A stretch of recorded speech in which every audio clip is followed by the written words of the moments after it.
few days ago, last week, actually, I think it was on Friday, that the county stopped funding the migrant drop-off site in San Diego County. This thing was open for about 4.5 months. Border Patrol was dropping off migrants at this site.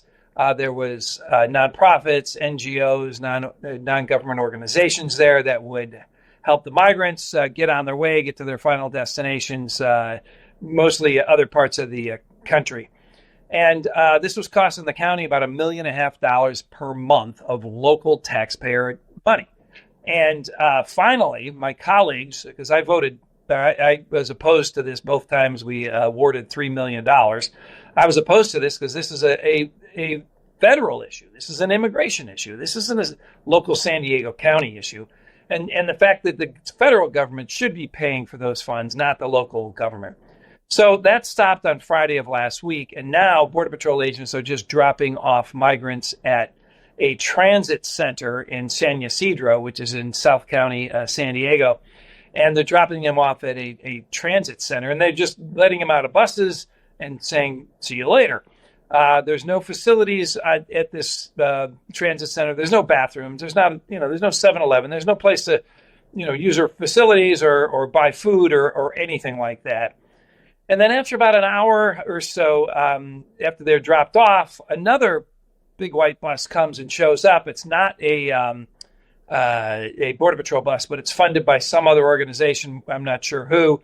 It's a nonprofit that is supplying this bus, and they're taking the migrants from that parking lot area to the airport. And then they're dropping them there at the airport. And so we've got a lot of people spending. I've heard of one gentleman that spent 5 nights recently at the airport just because he had no money, didn't have any place to go.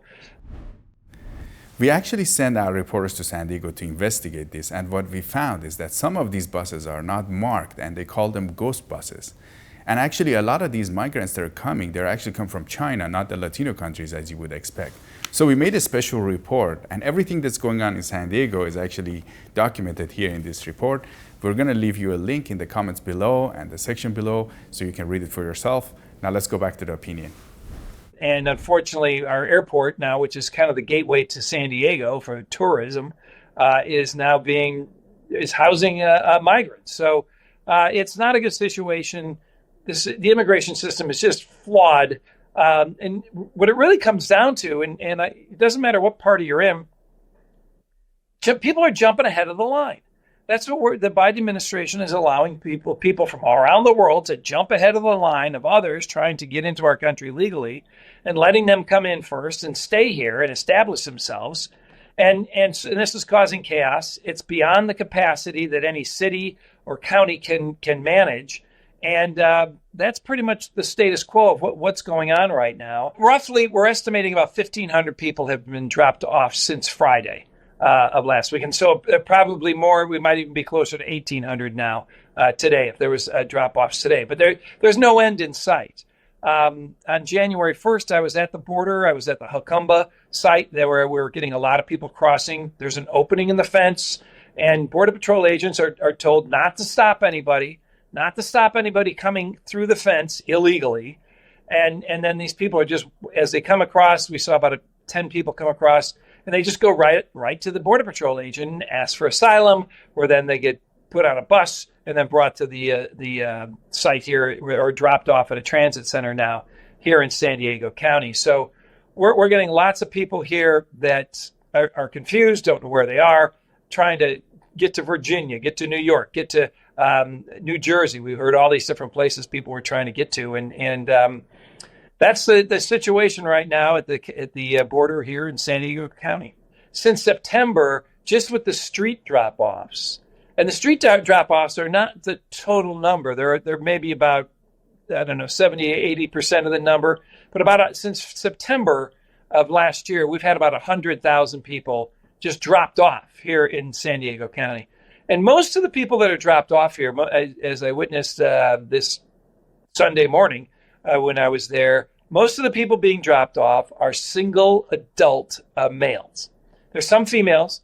There's been no families. There's been no children, no elderly or anybody like that.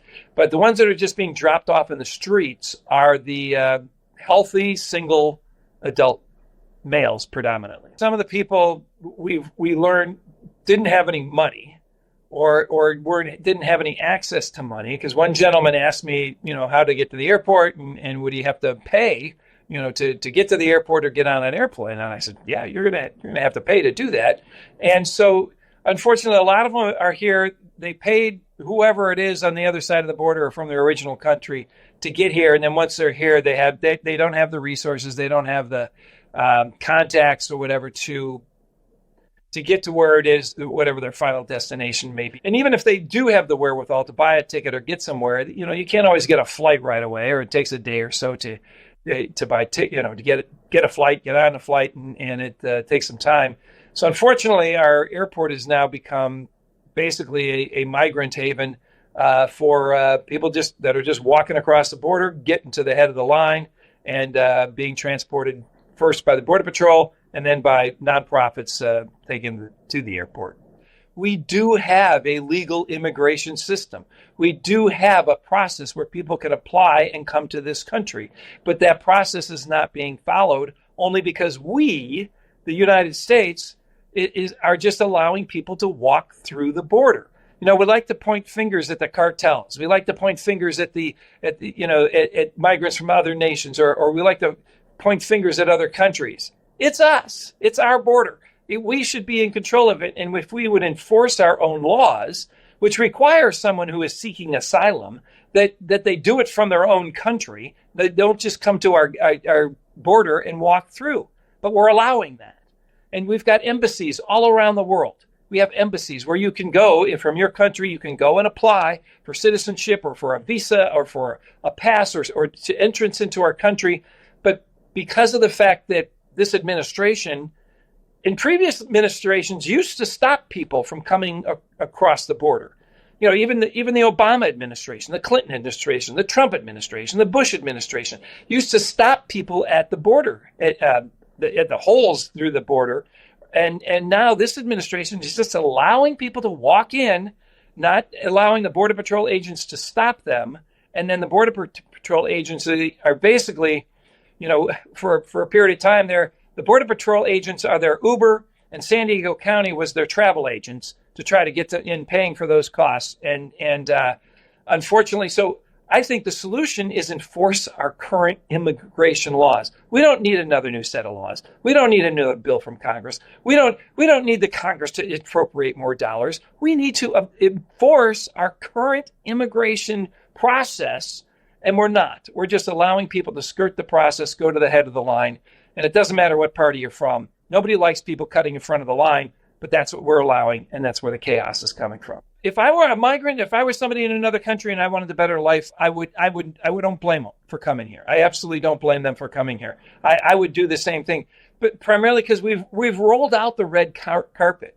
Even though we've got a border, we've got sanctuary cities, which basically are telling people, hey, if you get across the border, come to Boston, come to New York, come to Denver. Well, now they're finding out they really don't like that. And the entire state of California is a sanctuary state. I'm trying to make San Diego County not a sanctuary county, but we are. So we're allowing the sanctuary respites.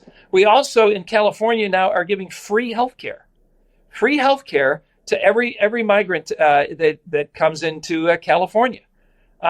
We're also offering free legal services here in San Diego County. My colleagues have voted that if someone is going to be deported, that we, the taxpayers of San Diego County, pay for their lawyer to stop them from being deported, no matter what reason they're being deported for. So there's many incentives for people. Come to California, come to the U.S. We're sanctuary. We'll help you out. And we want to be welcoming to immigrants. We absolutely do, but we can only manage so many. And we're way beyond that capacity. And like I said, no one likes other people to jump ahead of the line. And that's exactly what we're allowing here with our border. The city of San Diego, the largest city here in San Diego County, is 100% is all Democrats. And then at the state level, we have got a supermajority of Democrats, a Democratic governor. And it's all these policies that they put in place that have really created pretty much all the people in the state, the homeless debacle that we have here, and tying the hands of local politicians to be able to fix those problems. And then at the federal level, where we've got a Democratic president who wants to blame other people than himself, he's got actually the capability to do that.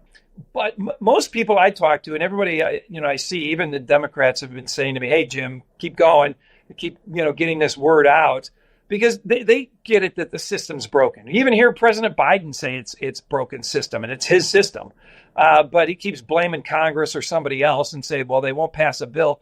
He doesn't need a bill. He just needs to enforce what we currently have. So there has been. And I'll be honest with you, it's our Board of Supervisors is predominantly, it's 3 Democrats to 2 Republicans, myself and another Republican. And this bill was these monies, local dollars, were being approved by my colleagues. And now, after spending $6 million and seeing that there's no end in sight, they at least have come to the conclusion that, like I have from the beginning, of we cannot afford this. This is not sustainable. This is a federal issue. Federal government should be paying for these services, not the local tax dollars.